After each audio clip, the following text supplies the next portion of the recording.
and a warm welcome to the latest edition of Conversations in Drug Development, brought to you by the team at Boyd's. This podcast is for our fellow community of scientists and clinicians working in the wonderful world of cell and gene therapy and drug development. Thank you for tuning in, and we hope you enjoy the conversation.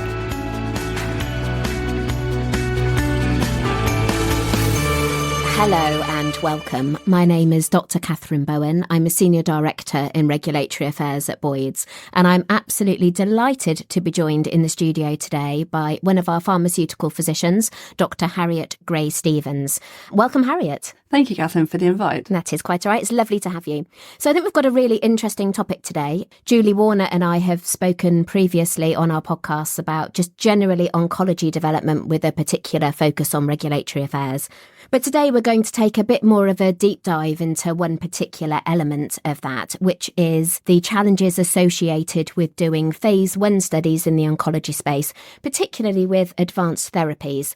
And today, since we've got Harriet with us, we're going to focus a little bit on some of the elements that are really relevant for the pharmaceutical physician in terms of the patient perspective on things, as well as some of the considerations for the practicalities of actually designing and running those trials. So perhaps we can start a little bit by setting the scene and talking about why this is such an important and very relevant topic in where we are in terms of drug development in the oncology space. Yeah, and thanks, Katherine, for that introduction. So ATMPs, advanced therapy medicinal products, are increasingly being used and developed in the oncology space. It's a really exciting time for drug development. Advanced therapies, ATMPs, provide some significant advantages over traditional chemotherapy agents, what we'd call cytotoxics, that act to kill cancer, but in the nature of the product also cause some toxicity. There's been a vast expansion within the market, and particularly in the last 5 years, both within the solid cancer and the hematological space, with equal numbers of therapies within both areas. But as we're probably aware, the oncology space is dominated by solid tumours, and there really is a significant unmet need currently. What we want to be able to do is offer cancer patients a variety of individualised treatment options with a minimal burden of side effects, so that we can effectively cure their cancers without making them really sick. And these treatment options don't really exist at the moment, but ATMPs are going to be the future of bringing these treatment options to patients. Okay, great introduction there. And it's interesting, there was a review from last year. About 45% of ATMPs in development are in the oncology space, which I think might actually be a reduction in some respects. I feel like ATMPs are making a resurgence in other areas as well. And of course, some areas are already quite crowded. There's quite a few CAR-Ts around now, particularly the CD19 CAR-Ts. So more and more, I'm starting to see other targets coming through where perhaps the knowledge base isn't quite the same. So particularly today, we're going to be talking about the challenges in the phase 1 space, those first in human trials where you're trying to get the initial information about dosing. And to me, that is one of the most important bits to get right, isn't it? Yeah. So just to be really clear when we're talking about phase 1 studies, so particularly in the non-oncology space, we talk about phase 1 studies as being in healthy volunteers. And this population isn't generally healthy volunteers. We're talking about patients with cancer in these studies here, which is what sets these trials apart from the majority of other clinical development programs. What's the reason for this? Well, that's because these agents have generally got a different benefit-risk profile. And that's a point we'll come back to at multiple points today. It's really important that we carefully evaluate the benefits to individuals versus the risks. And within the oncology space, those risks are generally a little bit higher. Patients are willing to tolerate a little bit more morbidity, so side effects and adverse events, than the general population. And that's why our phase 1 clinical trials within the oncology space are a little bit different. What's really interesting in the oncology space is that benefit-risk needle sits in a slightly different space. We've got to remember at the end of the day, these are not just healthy volunteers, as in are a lot of early phase clinical trials, but these are real patients with a real need. Often they've come to the end of the line in terms of standard of care treatment options. It would be nice for them to be able to derive some benefit from an early phase trial. And that's where looking at dose selection from a benefit risk profile, maybe erring towards a slightly more risk, might be acceptable with some ATMPs, simply because it's nice to be able to derive some patient benefit in these situations, whilst accepting there might be a little bit more toxicity. However, on the counter argument here, we've got to remember that often these cellular therapies are completely new and we've got very poor preclinical understanding. And so weighing up these two countering arguments can be quite difficult. And that's where careful dose selection is just really important. Yeah, absolutely. So you've mentioned safety a few times, and I know that perhaps we're less likely to get some of the toxicities that we would generally see with cytotoxics or with some of the targeted small molecule therapies, nausea, vomiting, fatigue, neutropenia. But obviously we are dealing with a different safety profile, and we can't just stop dosing patients with an ATMP and switch it off like we can with the small molecule. So what are those risks, and how in reality do you start dealing with those in the context of designing a phase 1 trial? First of all, let's talk about the safety profile of ATMPs, and then let's talk about how we manage those risks or how we address it. So you correctly said ATMP has got a very different safety profile in terms of not being cytotoxics by their name. So we don't see the same cellular effects. Yeah, GI associated. Everything that's associated with killing cells which are rapidly dividing. So hair loss, GI side effects, as well as low platelets and other cytopenias. So we see other things. And this is what's going to be really interesting going forward, is we don't really understand the other toxicities completely associated with ATMPs. These toxicities can be generally classified into acute, subacute, and then delayed. And it's the delayed ones which are really interesting. So the acute ones appear to have, there's a variety of acute effects, including cytokine release syndrome, which can make patients really sick, and other weird and wonderful things such as neurotoxicity. Some patients develop subacute problems such as graft versus host disease. But the real problem is understanding the delayed effects. There's increasing knowledge coming out of the anti-CD19 CAR-T space of the incidence of secondary malignancies, for example. Yeah, new FDA labelling around those black boxed warnings. Yeah. So you might be cured from your primary cancer but suffer with secondary cancers, as well as other long-term problems, which we really need to think about. And the problem is, within clinical development, how do you evaluate for these? So within early phase clinical development, our patients are generally pretty sick. As we mentioned earlier, they're at the end of their standard of care treatments and often have a poor prognosis or overall survival. And for these reasons, we don't see patients living long enough to develop these secondary complications. And then the question is, so how can we look at these problems or understand risks early on during clinical development? And currently, with the populations that we're generally investigating, that just isn't a possibility. The key for this, however, is for those patients who do live long enough to enrol them on ongoing trials or keep them within registries or surveillance studies to be able to see what happens to them in terms of the long-term side effect profile and to be able to understand those risks as soon as possible. Yeah, and it's interesting what you say about the patients being really sick. I think we have to remember this. Generally speaking, we're in last line with a lot of these therapies. How does that also play into how you're designing the trials in terms of sampling burden, how you get them where? Is there a big element of that when you're designing just that patient experience of the trial? Yeah, I mean, we are so fortunate to have patients who are willing to contribute. As you say, you remember these patients are often exceptionally frail, have been through multiple rounds of other cytotoxic agents. Their immune system, as well as the whole bodies, are often shot. As a physician, it's really important to make patient experience central to the clinical development process. It causes lots of problems, both in terms of the burden of visits for patients, having to come in for multiple extra blood tests or images, and this often leads to a high dropout rate, which can become difficult for drug developers to manage or to interpret what this means. It also can mean that recruitment rates for patients are a lot lower than we'd anticipate, because patients are either unwilling or unable to commit to the burden, or don't meet the really strict criteria which are required for their participation in the trial. And this leads to general problems with the data that we're generating. We're not getting the real patients in the study. We're getting patients who are really sick and who don't represent the average population. It's interesting though, isn't it, that we start off with these patients who are real. Yeah, it is. It is. And I've spoken before about FDA's Project Frontrunner, which I think is a great idea. It's all about trying to get promising new therapies coming through into earlier lines of therapy sooner in development, so you're not always starting at the end and kind of depriving the patients who are probably going to receive the most benefit from getting that product until quite a long way through the development pathway.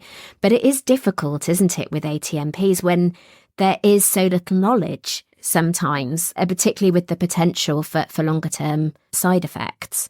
It all comes down again to the benefit risk profile. Until we don't know what the benefits are and we don't know what the risks are, people are less willing to take the risk in an otherwise healthy population. But I think really in the ATMP space, we are shooting ourselves in the foot. A lot of the ATMPs require patients to have competent immune systems, be able to get cellular reconstitution or good activity from their cellular or their gene therapy. But by the time that immune system and the whole physiological reserves have been absolutely ruined by multiple lines of first, maybe second, sometimes even third line chemotherapies, we don't see the same effectiveness of the ATMPs as we would do in a relatively healthier population. And this can lead to developers underestimating the treatment benefit size of their asset and thus not expediting the development, which is really required. But it's really a difficult thing to do, isn't it? To take the risk of giving these therapies to individuals who are less sick. And that's where careful consideration and discussions with regulators is required. And to see if we can, in a certain small populations, try expediting ATMPs to be part of first or second line therapies. In some cases, it can be used as add-ons to standard of care, which is actually a really interesting way of looking at options. And that's where expedited development is primarily sitting at the moment, but there are going to need to be extra ways in the future to try and expedite development in first or second line treatment. And it's always tricky when we start talking about adding on to other products, just in terms of understanding the contribution of various components. It's certainly something that we talk a lot about for combination clinical trials in the small molecule and biologic space. Yeah, I mean, there have to definitely be some synergies there. So the question is there an additive or a synergistic effect? And the problem with a lot of cellular therapies is that there won't be, from a mechanistic, from a scientific perspective, particularly cytotoxics. They work in completely different ways. And theoretically, there might not be any benefit of the two being given together. And that makes it very difficult to do these add-on trials in the oncology space. So there are some other challenges that I think are quite specific to ATMPs, not least the thing themselves and how you go about making it. So I'm not expecting you to be an expert in manufacturing of cell and gene therapies today, Harriet, don't worry. But from a clinical trial design, what kind of challenges does that pose for you? Yeah, I mean, manufacturing of cell and gene therapies is very complex. And for me, there's two main factors here. One, what's in the cell and gene therapy? And two, how on earth are we going to give it to a patient? So with regards to what's in it, often these therapies rely on culture or feeder lines and have got lots of other bits and pieces in the potion. These can be problematic in terms of allergic reactions, everything from anaphylaxis down to small, more minor cutaneous, so skin reactions. And this can be problematic because how do we tell what's the actual therapy causing the problems versus all these impurities, all these additives, which are absolutely necessary for the stability of the cellular therapy. And then to my second point as well, talking about actually giving it to the patient, that can be really quite difficult. These cells often have to be supplied as frozen suspensions. The cold chain supply chain is really important to ensure that products arrive in optimal conditions. And then they require specialist facilities to reconstitute or to make them up into a formulation which is suitable to be given to patients. This, in addition to manufacturing problems, particularly with the autologous space, so that's where patients have their own cells taken through a conditioning regime or other, then are manipulated and given back to the patients, can mean that it takes a fair bit of time to make these treatments. So all these complications mean that actually scheduling the patient dosing and their participation in the clinical trial can be quite difficult. Patients may relapse before they actually become eligible or the product is ready for them to be given. Or they have to travel a long distance to go to a centre where they're used to or they have facilities to manage and to handle these cellular therapies, which can be quite inconvenient if you're quite unwell anyway. I was going to say, if you're really sick and you've already been through multiple lines of treatment, then you've got to drag your backside out multiple times for all of these processes. It makes it really hard for patients to actually contribute. And that's where extra facilities are really required to help patients access these experimental cellular therapies and support as well for their participation within clinical trials. Yeah, and absolutely. I think that's really good points. But we also sometimes have issues that, occasionally, for example, we might have to administer some therapies before we've got all the batch data, particularly if they've got a short shelf life and sterility testing isn't complete at the time of administration. So even that requires potentially some really strong clinical mitigations in the protocol to cover those situations. So, for example, checking for infections due to limited sterility data at the time of administration. All of those challenges that are additional to the normal, we get some pills in a vial and give them to the patient on site, does add an extra level of complexity. And those things have to be thought about and talked about in the protocol and justified to avoid getting perfectly reasonable questions from the regulators. I like what you said earlier. You've mentioned a couple of times about the importance of speaking to the regulators. And I think that goes throughout all of this, from how you're thinking about your dose finding, the overall design of the trial, where you know the risks are and how you're intending to mitigate them. And I think with an awful lot of these particularly very innovative therapies, in general, the companies are absolutely the experts, aren't they? Yes, you're right, they are the experts, the only treatment modality out there. It's persuading the regulators of that data and the validity of your often limited preclinical models. I'd also like to touch on your prior point about the manufacturing process from the sterility perspective, if that's okay. So there's so many different variables when it comes to cellular therapies and giving them to patients. Imagine if you were a patient, you've gone through a regime where you've had some conditioning treatments to harvest your own cells, which makes you a little bit sick in itself, and then you're told that you can't have your own treatment back. There are no other options for you. It's an absolutely heartbreaking situation to be left in, whether it be because of the batch release criteria, impurities, or even because there weren't enough cells to give yourself a full batch.